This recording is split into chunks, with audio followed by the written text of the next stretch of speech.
இயேசு கிறிஸ்துவின் இணையற்ற நாமத்தினால் உங்கள் அனைவரையும் வாழ்த்தி வரவேற்கிறேன். கர்த்தர் நல்லவர், அவர் எப்பொழுதும் நன்மை செய்கிற தேவனாய் இருக்கிறார். ஆமேன். இயேசு கிறிஸ்துவின் நாமத்தினால் உங்கள் அனைவரையும் வாழ்த்துகிறேன். உயிர்த்தெழுதலில் ரெசரக்ஷன் சண்டேயாக இருக்கிறபடினால் உங்கள் அனைவரையும் வாழ்த்துகிறேன், வரவேற்கிறேன்.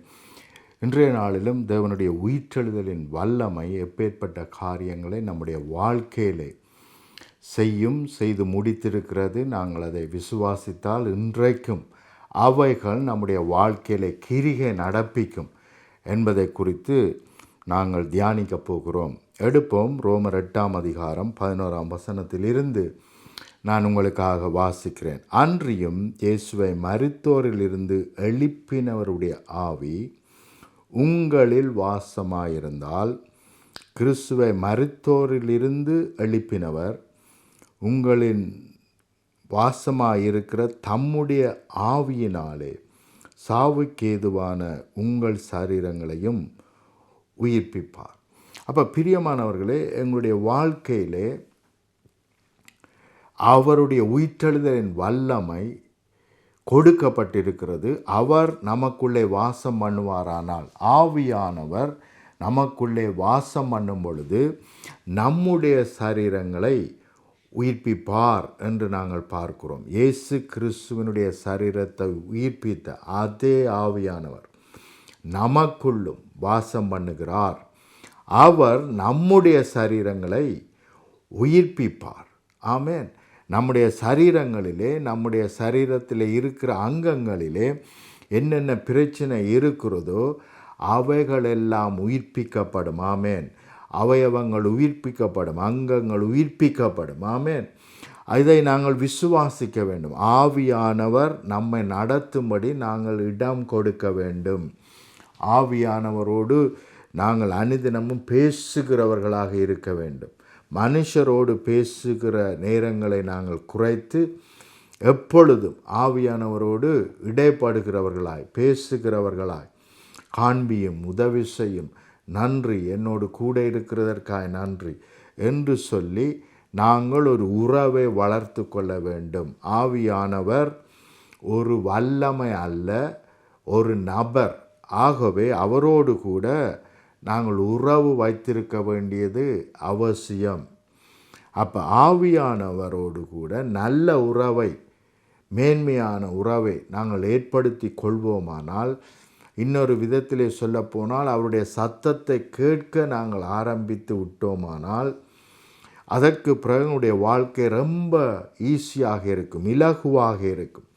எந்த இடத்தில் என்ன பிரச்சனை என்பதை அவர் நமக்கு காண்பிப்பார். அநேக வேளைகளிலே ஆவியானவர் நம்மோடு பேசினாலும் அவற்றை உணராதவர்களாய், அறியாதவர்களாய் நாங்கள் இருக்கிறோம். அதற்கு காரணம், நாங்கள் அநேக காரியங்களை குறித்து கவலை உள்ளவர்களாய், அநேக காரியங்களை குறித்து எப்பொழுதும் சிந்தித்து கொண்டிருக்கிறவர்களாய், எங்களுடைய சிந்தை எப்பொழுதும் ஒக்கிப்பை ஆகி கொண்டிருக்கிறபடினால், எப்பொழுதும் ஏதோ ஒரு காரியத்தை குறித்து சிந்தித்து கொண்டு, ஒரி பண்ணி கொண்டு, கவலைப்பட்டு கொண்டு, இப்படியெல்லாம் இருக்கிறபடினால் ஆவியானவர் பேசுகிற சத்தம் நமக்கு கேட்கவில்லை. இருதயத்திலே சின்னதாய் தேவன் பேசுகிற சத்தங்களை நாங்கள் அறியாதவர்களாக இருக்கிறோம். ஆகவே தான் நாங்கள் அதிகமாய் ஆவியானவருடைய சத்தத்தை கேட்கும்படி நம்மை ஒப்பு கொடுக்க வேண்டும். ரிலேஷன்ஷிப் என்று சொல்லும் பொழுது, உறவு என்று சொல்லும் பொழுது, 2-வே கம்யூனிகேஷன் என்று சொல்லுவார்கள். நீங்களும் பேச வேண்டும், நீங்கள் யாரோடு உறவு வைத்திருக்கிறீர்களோ அவரும் உங்களோடு பேச வேண்டும். அப்படி பேசினால்தான் அது உறவு. அப்படி இல்லாவிட்டால் அங்கே உறவில்லை. ஒரு பக்கம் மாத்திரம், ஒருவர் மாத்திரம் பேசிக்கொண்டிருந்தால், மற்றவர் பேசுகிற காரியத்துக்கு எதுவும் பேசாமல் இருந்தால் அங்கே உறவில்லை. ஆகவே தான் தனிமையிலே நாங்கள் உட்கார்ந்திருந்து ஆவியானவர் நம்மோடு பேசும்படியாய் நாங்கள் நேரங்களை ஒதுக்க வேண்டும், காலங்களை அவருக்கு கொடுக்க வேண்டும். அப்படி இல்லாமல் அவசரமாய் சோத்திரம் ஆண்டவரே, நன்றி ஆண்டவரே என்றெல்லாம் நாங்கள் ஜெபித்து விட்டு ஓடுவோமானால் அவர் பேசினாலும் நம்மால் கேட்க முடியாது.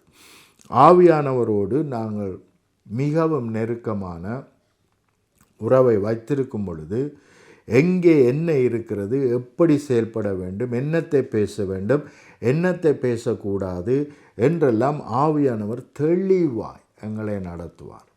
நாங்கள் ஆவியினால் நடத்தப்படும்படி, தேவ ஆவியினால் நடத்தப்படும்படிக்கே நாங்கள் அழைக்கப்பட்டிருக்கிறோம். ஆமேன். நாங்கள்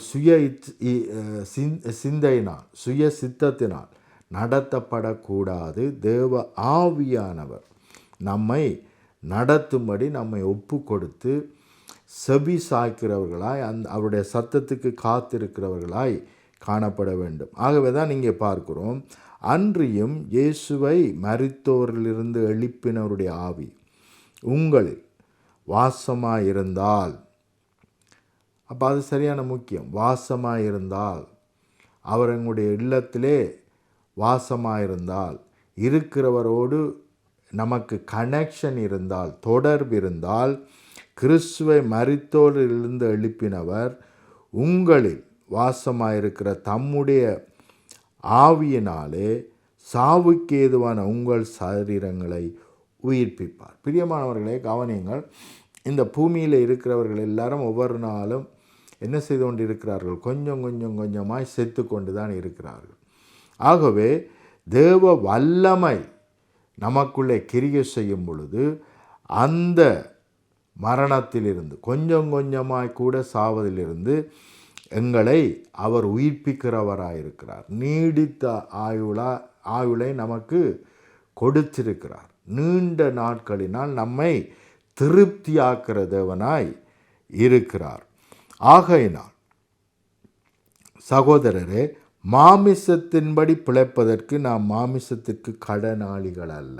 எங்களுடைய சுய இஷ்டத்தின்படி சுய சிந்தையின்படி நடக்கிறதற்கு நாங்கள் கடனாளிகள் அல்ல. மாமிசத்தின்படி பிழைத்தால் சாவீர்கள். அதாவது உலகம் நினைக்கிறது போல நாங்கள் எதையாவது சாப்பிட்டு நாங்கள் வாழலாம், உணவினால் நாங்கள் வாழலாம், எக்ஸசைஸ் பண்ணுவதனால் நாங்கள் அதிகமாய் வாழலாம் என்று நாங்கள் நினைப்போமானால் அது தவறு. இவைகள் ஓரளவு நமக்கு உதவி செய்யலாம். ஆனால் மாமிசத்தின் படி பிழைத்தால் சாவீர்கள். ஆவியினாலே சரீரத்தின் செய்கைகளை அழித்தால். அப்போ கவனியுங்கள், ஆவியானவர் என்ன செய்கிறார்? நம்மோடு வேலை செய்யும் பொழுது, நம்மோடு உறவில் இருக்கும் பொழுது அவர் என்ன செய்கிறாராம்? சரீரத்தின் கிரிகள், மாமிச கிரிகளை அவர் அழிக்கிறார். மாமிச சிந்தைகள், அவவிசுவாசங்கள், இவைகளை அவர் என்ன செய்கிறார்? அழிக்கிறார். அப்போ மாமிசத்தின்படி பிழைத்தால் சாவீர்கள். ஏனென்றால் இந்த உலகம் சொல்லுகிறபடி, இந்த உலகத்திலே நாங்கள் கேட்கிறபடி அல்லது நாங்கள் இதுவரைக்கும் அறிந்திருக்கிறபடி நாங்கள் மாமிசத்திலே ஐம்புலங்களை நம்பி நாங்கள் செயல்படுவோமானால் அவைகள் எங்களை டிசீவ் பண்ண முடியும்.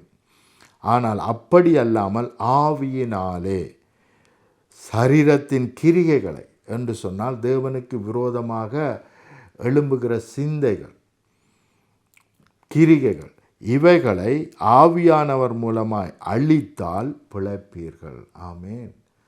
ஆகவே தான் ஆவியானவர் மிக மிக மிக அவசியம். ஆவியானவருடைய ஒத்தாசை, நடத்துதல் நம்முடைய வாழ்க்கையிலே மிக அவசியம்.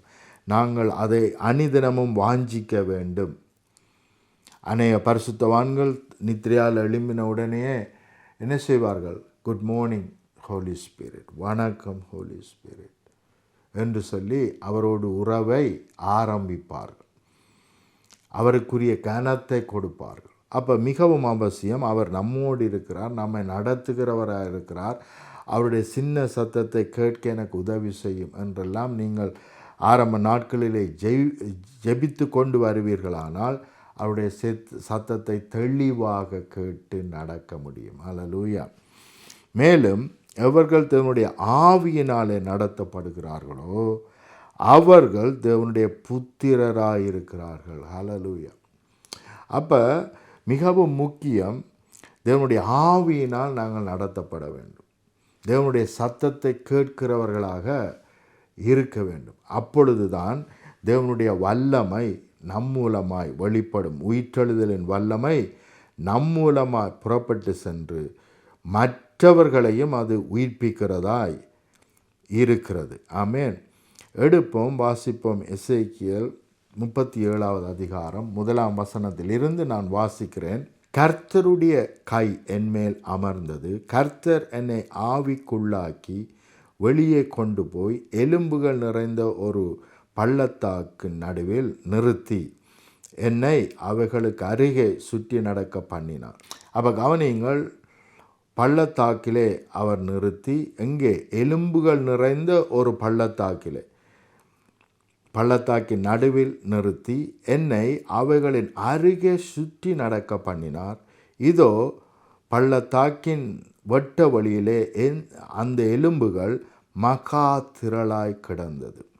அவைகள் மிகவும் உலர்ந்ததாய் இருந்தது.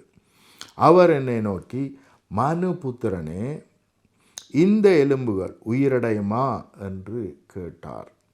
அதற்கு நான், கர்த்தராகிய ஆண்டவரே, தேவரீர் அதை அறிவீர் என்றேன். அப்போ பிரியமானவர்களே, அநேக வேளைகளிலே தேவனுடைய சித்தத்தை நாங்கள் அறியாதபடியினால் மரித்தவர்களை உயிரோடு எழுப்புவது தேவ சித்தமா என்று கேட்பீர்களானால் நிச்சயமாக தேவ சித்தம். அதனால் தான் சொல்லுகிறார், மரித்தவர்களை எழுப்புங்கள், சுகஈனரை சுகமாக்குங்கள், குணமாக்குங்கள், குருடர்களை பார்வையடைய செய்யுங்கள், செவிடர்களை கேட்கும்படி செய்யுங்கள்,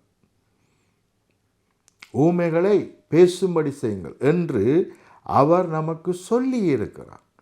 அதற்கான அதிகாரத்தையும் வல்லமையும் உங்களுக்கு கொடுக்கிறேன் என்றும் அவர் சொல்லியிருக்கிறார். இதை நாங்கள் விசுவாசிப்போமானால் நிச்சயமாக எங்களை கொன்று அப்படியான காரியங்களை தேவன் செய்கிறவராயிருக்கிறார். ஆமேன்.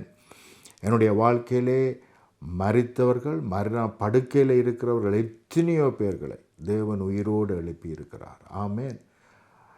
எத்தனையோ அற்புதங்களை, அதிசயங்களை நான் கண்டு கொண்டே இருக்கிறேன். ஜெபத்தின் மூலமாய் தேவன் அதிசயங்களை, அற்புதங்களை காண பண்ணுகிறார். ஆமேன். ஜனங்களை விடுதலையாக்குறார். ஆமேன். செய்வின சூனியங்கள் இருக்கிற அநேகரை தேவன் விடுதலையாக்கி இருக்கிறார். ஆமேன். அப்பொழுது அவர், நீர் இந்த எலும்புகளை குறித்து தீர்க்க தரிசனம் உரை. கவனியுங்கள். அப்போ அவன் சொல்கிறான், நான் அறியேன் ஆண்டவரே, நீர் மாத்திரம்தான் அறிவீர் என்று சொல்லும் பொழுது அவர் சொல்லுகிறார், இந்த எலும்புகளை குறித்து தீர்க்க தரிசனம் உரை. அப்போ நாங்கள் மரித்து போய்விட்டது என்று எண்ணுகிற காரியங்களை நோக்கி பேசும்படியாய் தேவன் இங்கே சொல்லுகிறார். அவைகளை பார்த்து சொல்ல வேண்டியது என்னவென்றால், உலர்ந்த எலும்புகளே, கர்த்தருடைய வார்த்தையை கேளுங்கள். கர்த்தராகிய ஆண்டவர் இந்த எலும்புகளை நோக்கி, இதோ நான் உங்களுக்குள் ஆவியை பிரவேசிக்க பண்ணுவேன், அப்பொழுது உயிரடைவீர்கள். நான் உங்கள் மேல் நரம்புகளை சேர்த்து உங்கள் மேல் மாமிசத்தை உண்டாக்கி உங்களை தோலினால் மூடி உங்களின் ஆவியை கட்டளையிடுவேன், அப்பொழுது நீங்கள் உயிரடைந்து நான் கர்த்தர் என்று அறிந்து கொள்வீர்கள் என்று உரைக்கிறார் என்று சொல் என்றார். கவனியுங்கள் பிரியமானவர்களே, தேவனால் செய்யக்கூடாத காரியம் எதுவும் இல்லை.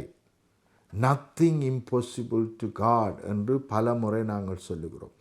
ஆனால் அநேக வேளைகளிலே அவர் நமக்கு செய்வாரா என்பதை குறித்து நம்முடைய வாழ்க்கையிலே சந்தேகம் இருக்கிறது. நிச்சயமாய் செய்வார். ஆமென். உங்களுக்கு செய்வார், எனக்கு செய்வார், கேட்கிற எவனும் பெற்றுக்கொள்ளுகிறான் என்று நாங்கள் வேதத்திலே பார்க்கிறோம். ஆகவே நாங்கள் விசுவாசத்தோடு கேட்போமானால் நிச்சயமாய் பெற்றுக்கொள்வோம். ஆமென். நீ விசுவாசித்தால் தேவனுடைய மகிமையை காண்பாய். எனக்கு கட்டளை இட்டபடியே நான் தீர்க்க தரிசனம் உரைத்தேன். அப்போ எங்களுடைய வாழ்க்கையிலே எதெல்லாம் மரித்திருக்கிறதோ, எதெல்லாம் மரித்து போய் இருக்கிறதாய் நமக்கு தெரிகிறதோ அவற்றை பார்த்து நாங்கள் பேச வேண்டியவர்களாக இருக்கிறோம். உயிர் அடைவாயாக, சுகம் அடைவாயாக. ஏனென்றால் உயிர்த்தெழுதலின் வல்லமை ஆயத்தமாக இருக்கிறது. மற்றவர்களை உயிர்ப்பிக்கும்படி, நம்மை உயிர்ப்பிக்கும்படி, நம்முடைய சரீரங்களை உயிர்ப்பிக்கும்படி. ஆமென். இயேசு கிறிஸ்துவை உயிர்த்தெழ பண்ணின அதே ஆவியானவர் நம்மோடு கூட இருக்கிறபடியினால் நம்முடைய சரீரத்தை உயிர்ப்பிக்கிறவராயிருக்கிறார். நம்மை சுற்றி இருக்கிற எப்பேற்பட்ட மரணமடைந்த சூழ்நிலையாக இருந்தாலும் சரி, எப்பேற்பட்ட சேலஞ்சாக இருந்தாலும் சரி, அவற்றிலிருந்து நம்மை விடுதலையாக்குகிற சூப்பர் நேச்சுரல் வல்லமையாய் இருக்கிறது. ஆமென். உயிர்த்தெழுதலின் வல்லமை, எந்த மரித்து போனவைகளையும் உயிர்ப்பிக்கிற வல்லமை, நடக்காது கிடைக்காது என்று இருக்கிறவை எல்லாவற்றையும் உருவாக்குற வல்லமை. உயிர்த்தெழுதலின் வல்லமை என்றால் என்ன என்றால், எதுவுமே செயல்படாமல் இருக்கும் பொழுது செயல்பட பண்ணுவது. ஆமென்.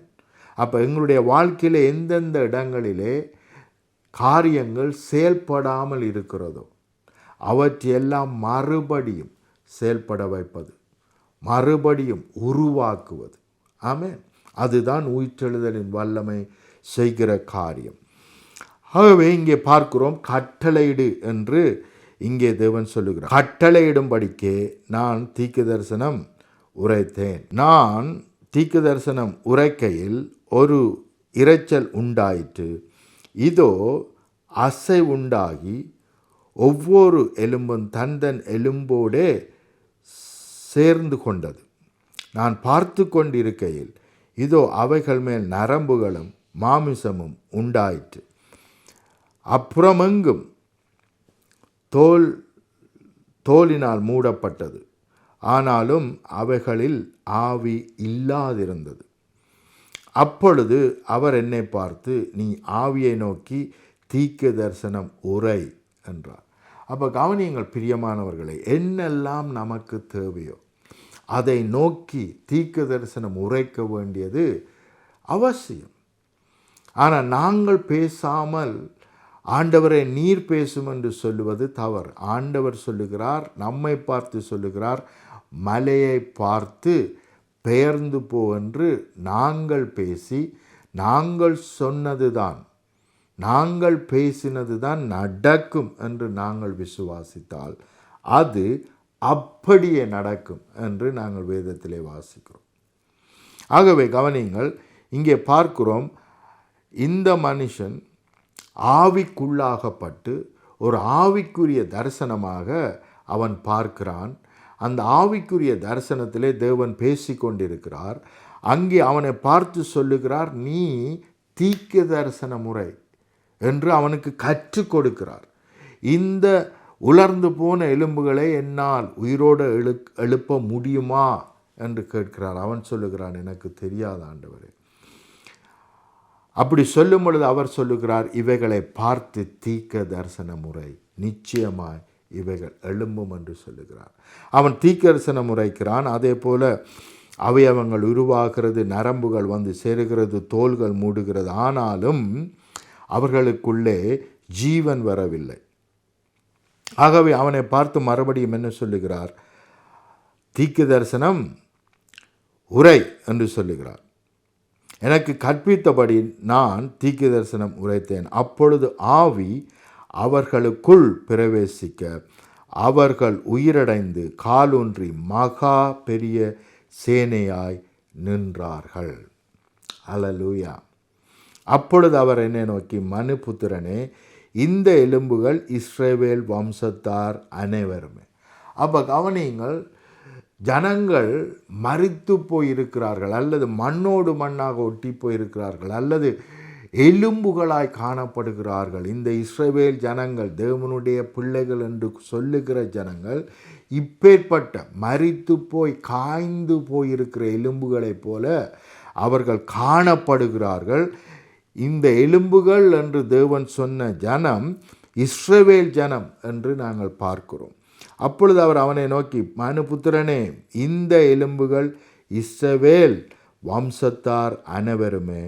இதோ அவர்கள் எங்கள் எலும்புகளும் உலர்ந்து போயிற்று, எங்கள் நம்பிக்கை அற்று போயிற்று, நாங்கள் அறுப்புண்டு போகிறோம் என்றார்கள். அப்போ பாருங்கள், வாய் அறிக்கை மிகவும் தவறாக இருக்கிறது. நாங்கள் அறுப்புண்டு போகிறோம், எங்களுடைய எலும்புகள் எல்லாம் உலர்ந்து போயிற்று, நாங்கள் மரித்தவர்களாய் காணப்படுகிறோம். இப்படிப்பட்ட அறிக்கை தான் அவர்களை அப்படியாய் வைத்திருக்கிறது. ஆவிக்குரிய உலகத்திலே அவர்கள் உலர்ந்து போனவர்களாய் காணப்படுகிறார்கள். அதைத்தான் தேவன் இந்த ஊழியக்காரனுக்கு காண்பிக்கிறார். ஆகையினால் நீ தீர்க்க தரிசனம் உரைத்து அவர்களோட சொல்ல வேண்டியது என்னவென்றால், கர்த்தராகிய ஆண்டவர் உரைக்கிறார், இதோ என் ஜனங்களே. அப்ப தேவனுடைய ஜனங்கள், இன்றைக்கும் தேவனுடைய பிள்ளைகள் உலர்ந்த எலும்புகளைப் போலத்தான் காணப்படுகிறோம்.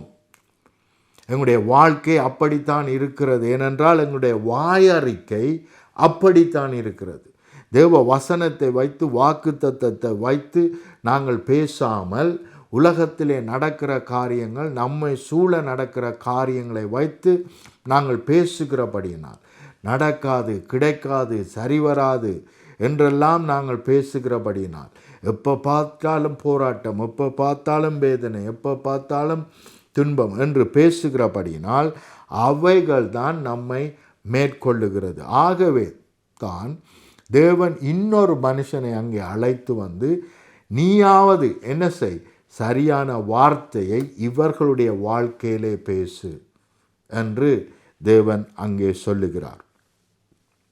ஆகையினால் நீ தீர்க்க தரிசனம் உரைத்து அவர்களுடைய சொல்ல வேண்டியது என்னவென்றால், கர்த்தராகிய ஆண்டவர் உரைக்கிறது, இதோ என் ஜனங்களே, நான் உங்கள் குழிகளை திறந்து, ஏனென்றால் எங்கே இருக்கிறீங்க, குழிகளுக்குள்ளே இருக்கிறீங்க, குழிகளை திறந்து உங்களை உங்கள் குழிகளிலிருந்து வெளிப்படவும் உங்களை இஸ்ரவேல் தேசத்துக்கு வரவும் பண்ணுவேன். அப்போ தேவனுடைய சித்தத்தை பாருங்கள். எப்பொழுதுமே மேன்மையான மகிமையான திட்டத்தை வைத்துத்தான் தேவன் நம்மை அழைக்கிறார். நாம் எல்லாருடைய வாழ்க்கையிலும் தேவனுக்கு மேன்மையான மகிமையான திட்டங்கள் உண்டு. நாங்கள் நினைப்பதற்கும் வேண்டுவதற்கும் மிக மிக பெரிதான திட்டங்களையும் தீர்மானங்களையும் வைத்திருக்கிறார். நாங்கள் நினைப்பதற்கும் வேண்டுவதற்கும் மிகவும் அதிகமாய் நமக்குள்ளே கிரியை செய்யும்படி தேவன் வல்லமையை வைத்திருக்கிறார். பரிசுத்த ஆவியானவரின் வல்லமை நமக்குள்ளே இருக்கிறது. அது நாங்கள் நினைப்பதற்கும் வேண்டுவதற்கும் மிகவும் அதிகமாய் கிரியை செய்யக்கூடிய வல்லமை. ஆனால் அதை விசுவாசித்து பேசுகிறோமா, அல்லது நம்மை சூழ இருக்கிற தோல்விகளையும் வேதனைகளையும் துன்பங்களையும் நினைத்து பேசுகிறோமா? தேவன் இந்த இடத்திலே சொல்லுகிறார், தீர்க்க தரிசன முறை. அப்போ நன்மையை நம்முடைய வாழ்க்கையிலே நடக்க வேண்டும் என்று தீர்க்க தரிசனம் உரைக்க வேண்டும். உயிர்த்தெழுதல் நடக்க வேண்டும் என்று தீர்க்க தரிசனம் உரைக்க வேண்டும். சுகம் உண்டாயிருப்பதாக என்று தீர்க்க தரிசனமாய் நாங்கள் பேச வேண்டும். என் ஜனங்களே, நான் உங்கள் பிரேத குழிகளை துறந்து உங்களை உங்கள் பிரேத குழிகளிலிருந்து வெளிப்பட பண்ணும் பொழுது நான் கர்த்தர் என்று அறிந்து கொள்வீர்கள். என் ஆவி உங்களுக்குள் வைப்பேன். ஆமென். நீங்கள் உயிரடைவீர்கள். ஹல்லேலூயா. அப்போ இந்த இடத்துல ஆண்டவர் என்ன சொல்லுகிறார்? அவருடைய ஆவியானவரை நமக்குள்ளே வைப்பார், நாங்கள் உயிரடைவோம். ஆமென். அப்போ இப்பொழுதும் ஆவியானவர் நமக்குள்ளே இருக்கும் பொழுது நம்முடைய ஆவி ஆத்மா சரீரம் உயிரடைந்ததாய் காணப்படும். ஆமென். சுகையினம் உள்ளதாய் அல்ல, பலவீனம் உள்ளதாய் அல்ல, உயிர்ப்பிக்கப்பட்டதாய், புதுப்பிக்கப்பட்டதாய், எழுந்து பிரகாசிக்கிறதாய் அது காணப்படும். என் ஆவியை உங்களுக்குள் வைப்பேன், நீங்கள் உயிர் அடைவீர்கள். நான் உங்களை உங்கள் தேசத்தில் வைப்பேன். பரலோகத்தில் வைப்பேன் என்று சொல்லவில்லை. உங்கள் தேசத்திலே, எந்த இடத்திலே அழிந்து போனீர்களோ, எந்த இடத்திலே நீங்கள் வேதனை, துன்பம், பாடுகள், தோல்விகளை அடைந்தீர்களோ, அதே இடத்திலே நான் உங்களை உயிர்ப்பித்து உங்களை எழுந்து பிரகாசிக்க வைப்பேன் என்று ஆண்டவர் சொல்லுகிறார். அல்லேலூயா. நான் உங்களை உங்கள் தேசத்தில் வைப்பேன், அப்பொழுது நான் கர்த்தர் என்று அறிந்து கொள்வீர்கள். அல்லேலூயா. அப்போ நாங்கள் இவற்றையெல்லாம் விசுவாசித்து இவற்றையெல்லாம் நாங்கள் தீர்க்க தரிசனமாக பேசும் பொழுது என்ன நடக்கிறது? தேவ ஆவியானவர் நம்முடைய வாழ்க்கையிலே செயல்பட ஆரம்பிக்கிறார். நம்மை உயிர்ப்பிக்கிறார். நம்முடைய சரீரங்களை உயிர்ப்பிக்கிறார். நம்முடைய குடும்பங்களை உயிர்ப்பிக்கிறார். கணவன் மனைவி பிள்ளைகளை உயிர்ப்பிக்கிறார். நம்முடைய சபையை உயிர்ப்பிக்கிறார். நம்முடைய தேசத்தை உயிர்ப்பிக்கிறார். எப்பொழுது? நாங்கள் தீர்க்க தரிசனமாய் பேசும் பொழுது. உயிர்த்தெழுதலின் ஆவி, எங்களை உயிர்ப்பிக்கிற ஆவியானவர் நம்மோடு இருக்கிறார் என்று விசுவாசித்து நாங்கள் பேசும் பொழுது நாங்கள் பேசுகிற காரியம் நிச்சயமாய் உயிர்ப்பிக்கப்படும். அல்லேலூயா. அது மரித்து போய் லாசரு போல 4 நாளாகி நாறுகிற காரியமாக இருந்தாலும் நிச்சயமாய் உயிர்ப்பிக்கப்படும். ஆமென். இங்கே பார்க்கிறோம், அதாவது 4 நாள். இங்கே பார்க்கிறோம், இது உலர்ந்து போன எலும்புகளைப் போல காணப்படுகிற இஸ்ரவேல் ஜனங்கள். அவர்களை தேவன் என்ன செய்கிறார்? மறுபடியும் உயிர்ப்பிக்கிறார், மறுபடியும் கட்டுகிறார், மறுபடியும் அவர்களை பிரகாசிக்க பண்ணுகிறார். அல்லேலூயா. இதை சொன்னேன், இதை செய்வேன் என்று கர்த்தர் உரைக்கிறார் என்று சொல் என்றார். அல்லேலூயா. பிரியமானவர்களே, இந்த உயிர்த்தெழுதலின் ஞாயிற்றுக்கிழமை, இந்த உயிர்த்தெழுந்த ஞாயிற்றுக்கிழமையிலே நீங்கள் தியானிக்க வேண்டிய வசனம் என்ன? தேவன் நம்மை உயிர்ப்பிக்கிறவராயிருக்கிறார். அவருடைய ஆவியானவர் நமக்குள்ளே இருக்கிறபடினால், இயேசு கிறிஸ்துவை உயிரோடு எழுப்பின அதே ஆவியானவர் நமக்குள்ளே இருக்கிறபடினால் நம்முடைய சரீரங்களை உயிர்ப்பிப்பார். நம்முடைய சூழ்நிலைகளில் இருந்து எங்களை விடுதலையாக்குவார். ஆமென். நம்முடைய வாழ்க்கையிலே மரித்து போன சந்தோஷம், சமாதானம், மேன்மைகள், மகிமைகள் எல்லாம் மறுபடியும் உயிர்ப்பிக்கப்படும். அல்லேலூயா.